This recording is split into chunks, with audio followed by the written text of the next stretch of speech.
Olá, meu querido irmão e minha querida irmã.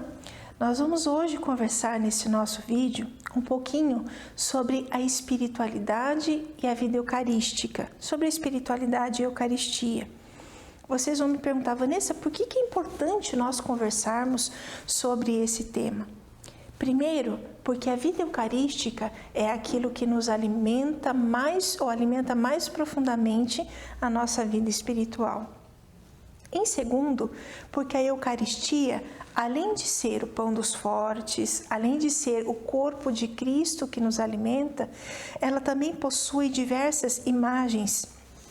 Ela possui diversas formas de ser concebida no contexto da nossa igreja, que faz com que a nossa experiência eucarística precise refletir na nossa vida espiritual. Mas vamos lá. Quando nós falamos Eucaristia, eu gosto sempre de lembrar de que existem algumas formas de nós fazermos uma interpretação da Eucaristia. Dentre essas formas, existe um método, que ele é o método que estuda a Sagrada Escritura, que ele trabalha a forma como nós, olhando para o Antigo Testamento, nós encontramos imagens de realidades que são plenificadas no Novo Testamento. A Eucaristia, ela é uma realidade que foi vivida no seio da relação de Jesus com seus discípulos e nos é narrada nos Evangelhos. Agora, no Antigo Testamento, nós temos várias imagens da Eucaristia que nós podemos ou precisamos trazer para compreender de forma mais profunda a nossa relação com este sacramento. Pois bem, a primeira imagem que nós encontramos é a imagem do maná. Eu gosto sempre de trazer de que algumas experiências do povo de Deus no deserto, elas são muito próprias da nossa vida pessoal, elas são imagens no sentido de que eu olhando para aquela narrativa bíblica e olhando para a realidade que nós temos enquanto comunidade, nós encontramos semelhanças e principalmente inspirações para a nossa vivência cristã. A experiência do maná, ela é muito interessante. O povo vivia em escravidão. Deus liberta esse povo e esse povo migra para a terra prometida. Migra para a terra na qual ele vai estabelecer com Deus uma profunda aliança. Migra para a terra onde eles vão viver em paz, em plenitude. Só que, como toda migração, nós temos passos para a vivência da plenitude. E a plenitude não é algo que aparece, ela é construída, ela vai se tornando plena. E esse povo que caminha pelo deserto, um deserto que não é só o deserto físico, mas é o deserto no sentido de trabalhar-se para viver esta plenitude com Deus, em determinado momento se vê enfraquecido, sem alimento, sem a possibilidade de continuar o caminho. Quantas vezes nós nos encontramos também assim, no caminho da vida, enfraquecidos, sem alimento, sem forças para continuar no caminho. Mas esse povo da narrativa bíblica, ele tem uma postura frente àquela realidade, eles, voltando ao conceito de espiritualidade, significam aquela realidade por um olhar muito negativo, pelo olhar do abandono. Nós deixamos a vida no Egito, no qual nós tínhamos alguns confortos, nos inserimos nesse processo de migração dentro desse deserto e agora não temos alimento. E esse povo se revolta contra a liderança que é Moisés. E é interessante de que nesse contexto, nesse contexto da passagem que narra o envio do maná, Deus apresenta a Moisés o maná como um alimento que aquele povo terá todos os dias. E que quem guardar mais, esse alimento guardado a mais, ele vai apodrecer. O maná, ele é um tipo de pão, um tipo de farináceo que eles recolhiam e se alimentavam disso todos os dias pela manhã. E por que todos os dias pela manhã eles se alimentavam? Porque o maná, mais do que uma simples semente, um simples farináceo, um simples alimento, ele era um alimento que lembrava aquele povo todos os dias o quanto Deus cuidava deles e o quanto este alimento era um alimento que lhes daria força em continuar o caminho para a plenitude. O maná, ele é uma das imagens da Sagrada Eucaristia, porque ele é um pão que vem do céu, ele é um pão que veio para auxiliar, para estar a presença de Deus junto a essas pessoas, ao povo de Deus que caminhava no deserto e que a partir daquele pão teve energia para continuar a sua caminhada. Uma outra imagem que nós encontramos também no Antigo Testamento, e uma imagem que particularmente eu gosto muito dela, é uma experiência do profeta Elias.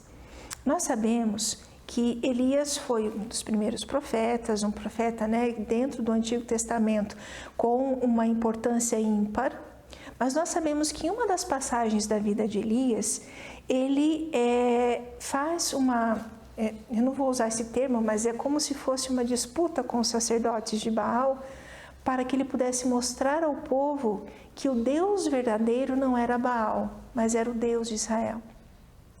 E nessa disputa, Elias ganha, porque a manifestação de Deus em acolher a oferta feita por Elias, ela foi imediata. E ele, impelido de um ardor muito grande, ele impele todo um povo a matar os sacerdotes de Baal.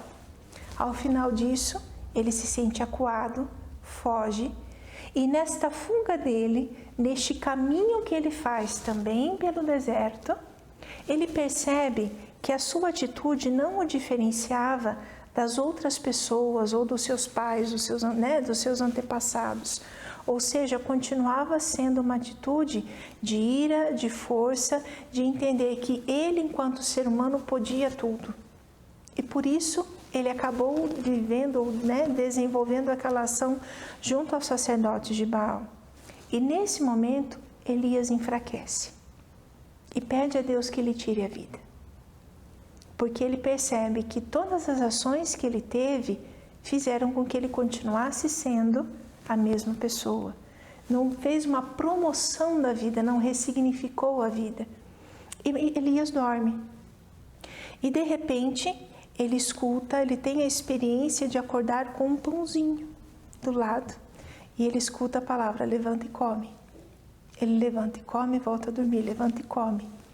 E essa experiência da alimentar-se deste pão que lhe é dado por um anjo, faz com que ele tenha força de continuar o seu caminho até o Monte Horebe, até o Monte de Deus.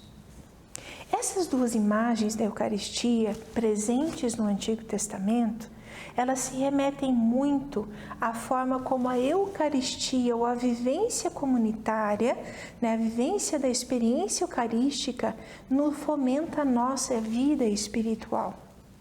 Primeiro ponto que precisa ser destacado, de que a Eucaristia, ela é dom e serviço. Nós sabemos que as narrativas bíblicas que nos apresentam a instituição da Eucaristia, elas nos apresentam muito a ideia da Eucaristia como dom, de Jesus que se dá a nós como alimento na caminhada, mas também, principalmente no Evangelho de João, ela é uma experiência de serviço. O estar junto com os irmãos significa estar próximo de cada um deles, para que nesse contexto desta vivência eucarística, a comunidade possa ser exaltada.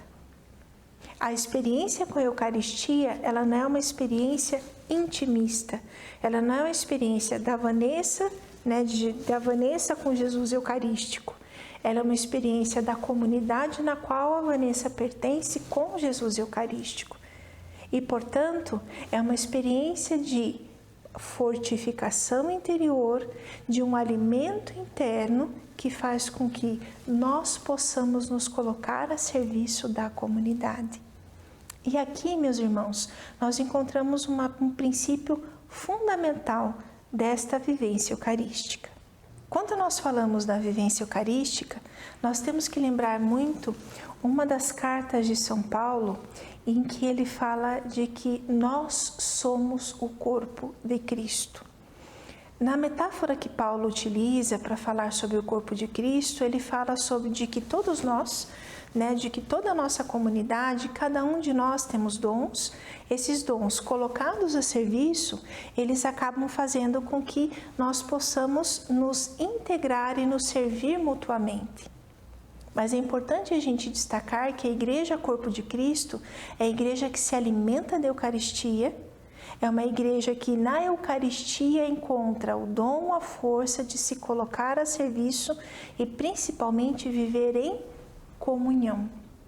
É muito bonito quando eu gosto sempre de dizer assim, que antigamente na catequese nós não tínhamos a primeira Eucaristia, era a primeira comunhão. Na minha época, não vou nem dizer quando foi, eu não fiz a primeira Eucaristia, eu fiz a primeira comunhão.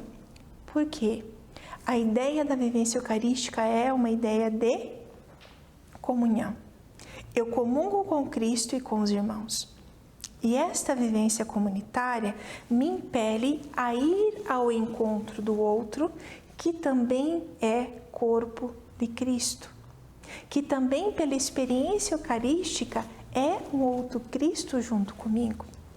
Os padres da igreja, principalmente João Crisóstomo, falava que a experiência da Eucaristia era uma experiência profunda na qual nós deveríamos olhar ao nosso irmão e à nossa irmã que está ao nosso lado, neles enxergar um novo Cristo e neles resgatar a sua dignidade.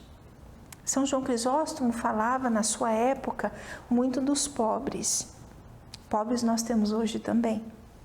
E quando nós falamos de ir ao encontro dos outros, nós estamos falando de ir ao encontro dos outros todos, dos pobres, das pessoas que estão afastadas da comunidade, das pessoas que estão na comunidade, mas que precisam da nossa presença, da nossa família, dos colegas de trabalho, dos colegas de estudo, de todos aqueles que estão ao nosso encontro. Eu gosto sempre de dizer que quando nós falamos que nós vamos ao encontro do outro, nós não estamos falando do outro que eu escolho, nós estamos falando de todos os outros que estão ao nosso encontro, estão ao nosso redor. Portanto, meus queridos, a experiência eucarística de Cristo que se dá, de um alimento que faz com que nós possamos nos tornar fortes na fé, termos alimento suficiente para caminharmos em busca da plenitude que é Cristo. Faz com que nós precisemos viver isso no contexto da comunidade e que essa caminhada não é uma caminhada do sujeito, é uma caminhada dos irmãos. Se nós não compreendemos que a experiência eucarística é essa caminhada junto com, nós acabamos nos deixando ao largo os outros irmãos e muitas vezes nós mesmos, porque a nossa espiritualidade se fecha em nós.